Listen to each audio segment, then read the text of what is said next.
Hello everyone, आज हम calibration करेंगे temperature transmitter. Temperature transmitter calibration करने के लिए आपको फर्स्ट ऑफ ऑल जानना ज़रूरी है उसमें कौन सा टाइप आरटीडी सेंसर यूज़ हो रहा है या फिर कौन सा थर्मोकपल यूज़ हो रहा है। तो अकॉर्डिंग उसी हिसाब से आपको उसमें फीड देना पड़ेगा। जैसे कि अगर आरटीडी आप यूज़ कर रहे हैं तो डीके रेजिस्टेंस बॉक्स और या फिर आरटीडी सिमुलेशन मिलता है, उस हिसाब से आप कैलिब्रेशन कर सकते हैं। और अगर थर्मोकपल है तो थर्मोकपल लगा के बात के अकॉर्डिंग भी कर सकते हैं या फिर प्रोसेस सोर्स और टेम्परेचर सोर्स से भी आप कैलिब्रेशन कर सकते हैं। तो मेरा पास है एमर्सन का ये ट्रांसमीटर। तो हम लोग पहले देखा आपको दिखा दिया कहाँ से क्या कनेक्शन करना है।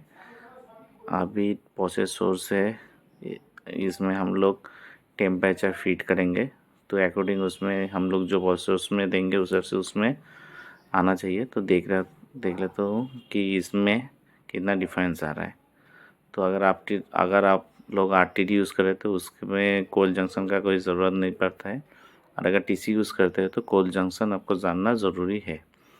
तो प्रोसेसर्स में उस हिसाब से आप कोल्ड जंक्शन, अगर टीसी है तो इस हिसाब से आप कोल्ड जंक्शन सेट करके उसको माइनस करके टेम्परेचर कैलिब्रेशन कर सकते हैं। तो अभी हम लोग इसमें हमारा केस में ये -25 से 70 तक है, तो हम लोग इसमें -25 अभी सेट कर रहे हैं। तो फ्रेंड देख लीजिए, अभी -25 हम लोग फीड दे दिया है ऑलरेडी। तो ट्रांसमीटर में कितना आ रहा है वो अभी हम लोग चेक करेंगे। तो थोड़ा टाइम लगेगा, इसका डैम्पिंग का टाइम के हिसाब से इसमें थोड़ा सा टाइम लगेगा। अभी 23.85। नेक्स्ट रोलिंग में हम लोग इसका टेम्परेचर देख लेंगे कि सही आ रहा है कि नहीं। तो देख लीजिए 24.64 है। इस हिसाब से आप टेम्परेचर हर पॉइंट में आप ले लीजिए।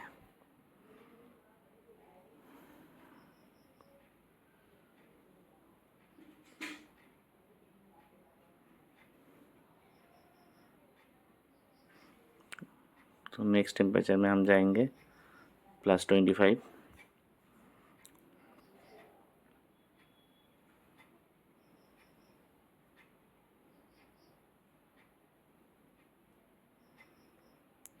इसी के साथ आप मल्टीमीटर लगा के इसका मिली एम्पियर चेक कर लीजिएगा।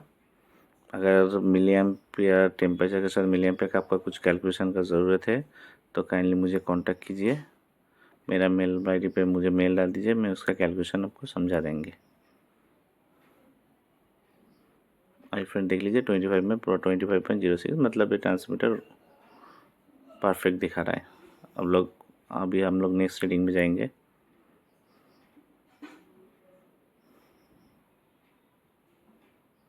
नेक्स्ट रीडिंग है 35।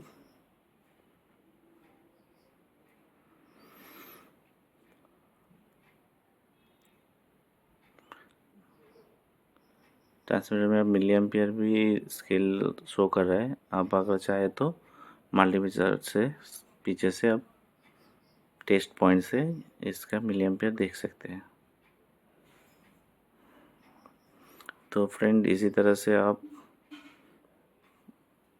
आपका डेटा शीट हिसाब से जो आपका फॉर्मेट है उस हिसाब से इसको 4 पॉइंट में लेना है। जैसे कि 4 मिली एम्पियर में कितना आ रहा है, 8 में कितना आ रहा है, 12 में, 16 में एंड 20 में कितना आ रहा है।